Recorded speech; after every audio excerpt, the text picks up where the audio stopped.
یہ بات درست نہیں ہے کہ طلبہ یونین جب موجود تھی تو اس وقت وائلنس زیادہ تھی اور طلبہ یونین کے بین ہونے کے بعد وائلنس کم ہوا ہے. یہ حقیقت نہیں ہے. آپ ایک سروے ہے 2004 کے اندر ہوا, 1984 میں پورے پاکستان میں طلبہ یونین پر بین لگا تھا.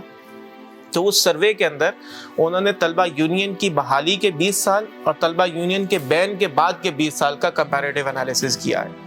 تو 2004 کا وہ انالیسس یہ بتاتا ہے کہ طلبہ یونین کی جب بحالی تھی تب یونیورسٹیز کے اندر کرائم ریشو بہت کم تھی, کنٹرول تھی. لیکن جب طلبہ یونین کی بحالی نہیں ہوئی, جہاں اس پر بین لگا دیا گیا, بین کر دی گئی اس کو, تو اس کے بعد کرائم ریشو بہت تیزی سے بڑھا ہے, ریپڈ انکریز ہوا ہے تعلیمی اداروں کے اندر.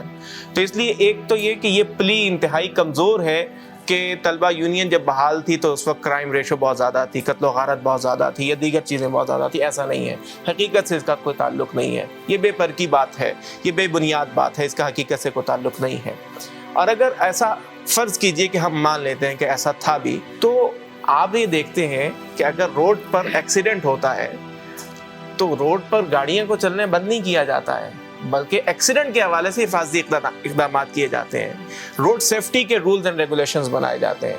یہ ایک عجیب منطق ہمارے حکمران طبقہ نے, اس وقت تو ضیاء الحق تھے, اس کے بعد ہمارے سبھی جو بعد میں حکومتیں ہیں سبھی نے یہ پلی اختیار کی کہ جی وائلنس ہوتا ہے, وائلنس ہوتا ہے. تو نوجوان ہیں, وائلنس اگر ہوا ہے تو ان کو ٹیچ کرنا, ان کو ریگولیٹ کرنا, یہ بھی تو انہی کی ذمہ داری تھی, بجائے اس کے کہ ان کے ڈیموکریٹک نارمز اور ویلیوز کو انہانس کیا جاتا, ان کو ٹیچ کیا جاتا, ان کو گورن کیا جاتا. اس پلیٹ فارم پر ہی پابندی لگا دی کہ نہ ہوگا بانس نہ بجے گی بانسری, کہ بانس ہی نہیں رہا تو بانسری کون بجائے گا, یا اس پلیٹ فارم کو زندہ ہی نہیں رکھا تو اس کے بعد اس پلیٹ فارم سے اٹھنے والی آواز کہاں سے آئے گی.